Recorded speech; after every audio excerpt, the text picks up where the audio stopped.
جو لوگ خود کو دین کا ٹھیکیدار سمجھتے ہیں اور لوگوں کو گمراہ کرتے ہیں، ان کے بارے میں مفتی اکمل صاحب کیا فرماتے ہیں، ذرا غور سے سنیے گا۔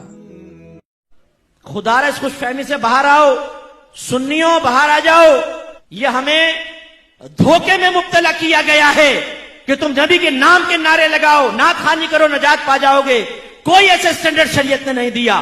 اطاعت رسول ہے۔ میں یہ نہیں کہہ رہا ہوں نعت خوانی غلط ہے، میں یہ نہیں کہہ رہا ہوں اس پہ ثواب ملے گا، یہ ثواب نہیں ملے، نو، ثواب حاصل ہوگا، ثواب نہیں ملے گا یہ میں نہیں کہہ رہا ہوں، لیکن ان سے مطمئن ہو کے سوچنا نبی کی مانو نہ مانو ہمیں جنت مل جائے گی۔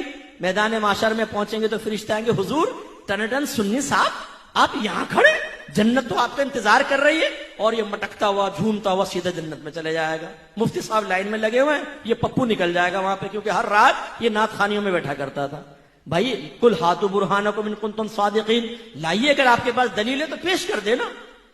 سوائے آپ کے حسن زن کے کیا ہے؟ آپ کہیں گے جی ہمارا حسن زن ہے، اللہ کرم فرمائے گا۔ آپ کے حسن زن کی طرح تو کافر بھی حسن زن رکھتا ہے۔ ہندو بھی کہتا ہے بھی میرا حسن زن ہے، میری بتوں کی عبادت سے اللہ تعالیٰ مجھے نجات دے گا۔ کرسچن بھی یہ کہتا ہے عیسیٰ علیہ السلام کو میں اللہ کا بیٹا مانتا ہوں، اللہ مجھے نجات دے گا۔ حسن زن پر فیصلہ نہیں ہوتا، ورنہ تو ہر ایک حق کہلائے، دلیل پر فیصلہ ہوتا ہے۔ آپ مجھے دلیل دیجئے کہ آپ نماز نہ پڑھیں، آپ جھوٹ بولیں، آپ غیبتیں کریں، آپ لڑکیوں کے پیچھے بھاگیں، آپ فحاشی کریں، آپ گندی گالیاں بکیں، آپ ہیروئن پئیں، آپ سگریٹیں پئیں، آپ نشہ کریں، آپ ماں باپ کی آنکھوں میں آنکھیں ڈال کر بدتمیزیاں کر کے ان کو ان کی کمزوریوں کا احساس دلائیں، اور صرف نعت خوانی میں بیٹھے آپ کو نجات مل جائے گی۔ لائیے دلیل اس پہ پیش کیجئے۔ میں یہی بیٹھا ہوں، لاؤ دلیل لے کر آؤ یہاں پر کہ آپ کا جلوس نکالنا آپ کو نجات دے دے گا، لائٹنگ کرنا آپ کو نجات دے دے گا۔ غلط۔ اگر کسی نے آپ کا ذہن بنایا ہے، کسی نعت خوان نے ذہن بنایا ہے کہ آپ سرکار کی محفل میں بیٹھے ہیں، اور جو سرکار کی محفل میں آتا ہے سرکار بروز قیامت اس کو سینے سے لگا کر جنت میں لے جائیں گے، آپ کے اوپر واجب ہے آپ اس نعت خوان کو بعد میں روکیں اور کہیں اس پہ دلیل پیش کرو۔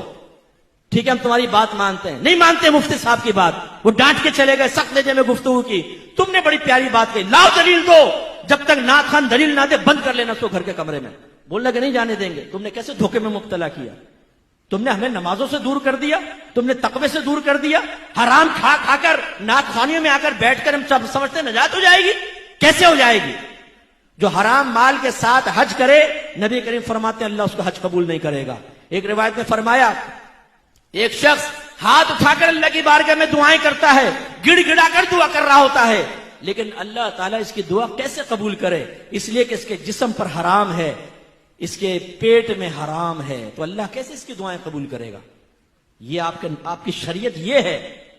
ہمیں خوابوں میں مبتلا کیا گیا ہے، جلوس نکالو نجات ہے، لائٹنگ کرو نجات ہے، تیجے 40 میں کرو نجات ہے، 11ویں کرو نجات ہے، تم بروز قیامت آؤ گے سرکار تمہیں بخشوا لیں گے، یقیناً میرے آقا شفاعت کریں گے، انکار نہیں۔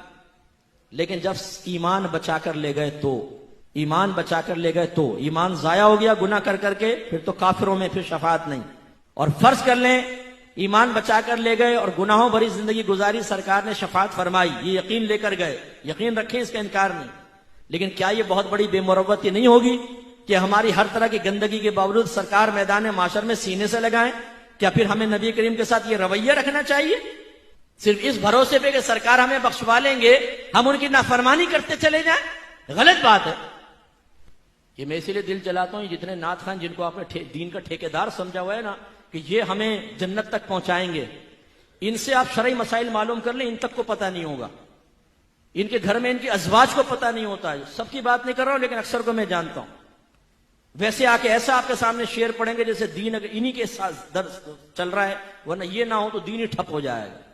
تکبر کا عالم یہ ہوتا ہے کہ بڑے نعت خوان، وہ کبھی آپ نے نہیں دیکھا ہوگا کسی عالم کا ہاتھ چومتے ہوئے، اتنے متکبر ہوتے ہیں۔ یہ یاد رکھیں نعت خوانی فی نفسی کوئی کمال کی بات نہیں، میں دلیل سے کہتا ہوں، دعویٰ کرتا ہوں، پورا قرآن پوری حدیث، ایک آیت ایک حدیث لے آئے جو نعت خوان کے فضائل پر مشتمل ہو، لے کر آئیں۔ میں بولتا ہوں، چیلنج کرتا ہوں آپ کو، میں عالم دین کے اوپر فضائل کے اوپر آپ کو سینکڑوں آیات حدیثیں پیش کر سکتا ہوں، نعت خوان پر ایک پیش کریں آپ کہ نبی کریم نے فرمایا جو نعت خوانی کرے گا نعت پڑھے گا، اور بولتے کیا ہیں؟ سرکار نے مجھے اپنی نعت کی خدمت کے لیے منتخب کر لیا ہے۔ اچھا بھائی لا دلیل دے، خواب میں آئے تھے سرکار، یا تجھے ٹیلی فون کیا تھا، یا کسی کے ذریعے پیغام پہنچایا تھا کہ تو اس خدمت پہ مامور ہو جا؟ کس نے کہا تھا؟ وہ آپ کو متاثر کرنے کے لیے. اور ہم بعض اوقات عالم اور نعت خان کو بالکل برابر کا درجہ دیتے ہیں، بلکہ بعض اوقات تو نعت خان اوپر ہو جاتا ہے، عالم نیچے ہوتا ہے. آپ کی مسجد کا امام وہ اگر بیٹھا ہو اور ایک مشہور بڑا نعت خان آ کر بیٹھے، آپ کا امام حقیر ہوگا، چاہے وہ عالم دین ہو. وہ نعت خان کو بڑا صوفہ دیا جائے گا، امام صاحب سائیڈ میں بیٹھے ہوں گے. یہ تقسیم کس نے کی ہے؟ یہ نعت خانی کو اتنا اوپر جو آپ نے چڑھا دیا ہے. جو ریاکارانہ، بعض نعت خان ریاکارانہ نعت پڑھتے ہیں، پیسے کے لیے نعت پڑھتے ہیں. اگر آپ ان کو پیسہ نہ دیں، آپ بلائیں نعت خان کو، بولیں پیسہ ایک بھی نہیں دیں گے، آ جائے نا اللہ کے لیے پڑھنا، چلو بھاگ جا گیا. میں نے ایک دفعہ فون کیا ایک نعت خان کو، ان کے اسسٹنٹ نے اٹھایا، میں نے نام نہیں ظاہر کیا، میں نے کہا فلاں ہیں، بولے وہ مصروف ہیں، آپ بولیں کیا کرنا ہے. میں نے کہا میں نے کہا چلو آزماتا ہوں. میں نے کہا ایک نعتیہ محفل رکھنی ہے، ان سے ٹائم لینا ہے. ہاں بتائیں، میں ان کے اسسٹنٹ ہوں. اچھا لے جاؤ، بڑا سخت اس نے رکھا ہوا ہے نا. تو میں نے کہا کیا وہ کچھ پیسے سے بھی لیں گے؟ آپ کو کچھ بھی معلوم نہیں، ایک نعت خان اپنا ٹائم نکالے پیسے نہ لے. میں نے کہا اچھا بھائی مجھے پتا نہیں تھا. کون ہیں آپ؟ میں نے کہا بھائی مفتی محمد اکمل کہتے ہیں. ارے مفتی صاحب آپ نے پہلے کیوں نہیں بتایا؟ یار تم ابھی تو ڈانٹ رہے تھے مجھے، تم مجھے ذلیل کر رہے تھے فون کے اوپر، ابھی میں نے نام لیا تو تم نے فوراً، اگر یعنی عام آدمی ہو تو ذلیل کرو اس کو جتنا مرضی، پیسے کے بغیر تم آتے نہیں ہو. پیسے لے کے استنجا خانے میں جا کے لفافہ گنتے ہو کتنے پیسے دیے، کم ہوتے ہیں تو آ کے لڑنا جھگڑنا شروع کر دیتے ہو. ان کو کوئی ثواب نہیں ملے گا جو پیسے کے لیے پڑھے. کسی نعت خان پہ بدگمان بھی نہ ہو، معذاللہ میں پرٹیکولر کو نعت خان کا نہیں کہہ رہا ہوں، لیکن میں ان لوگوں کے درمیان بڑا رہا ہوں.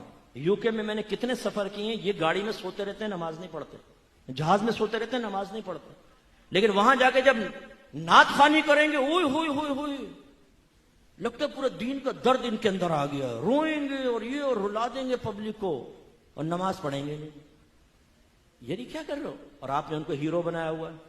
جو باشرہ نعت خان ہو اللہ کے لیے پڑھے، ان کی شناخت پہچان کو اتنی مشکل نہیں ہوتی، ان کو عزت ضرور دیں، کسی پہ بدگمانی بھی نہ کریں.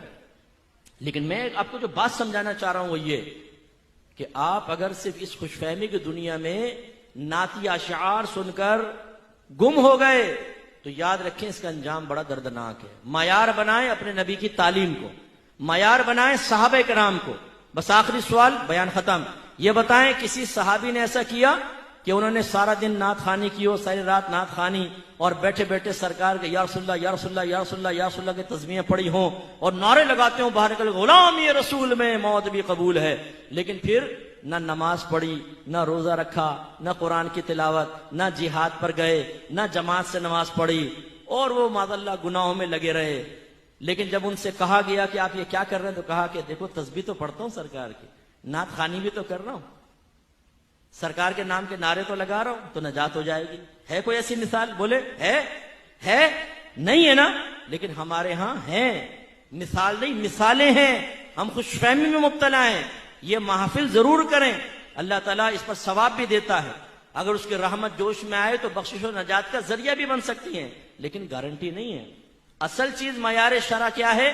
اطاعت رسول. تو میں گزارش کرتا ہوں اپنے قریبی جو مسجد میں عالم دین ہوں ان کے پاس جائیں، ان سے گزارش کریں، بلکہ کوئی کمیٹی والے ایسے ہوں، اور ہو سکتا ہے ہو بھی رہا ہو، میں ایک سجیشن دے رہا ہوں، اپنے کمیٹی والوں سے جا کر کہیں کہ ہماری مسجد میں فرض علوم کورس کا انعقاد کریں، ہمیں فرض علوم سکھائے جائیں جس میں عقائد بھی ہوں گے، احکام شرع بھی ہوں گے، گناہوں کی معرفت بھی ہوگی، وہ سیکھیے.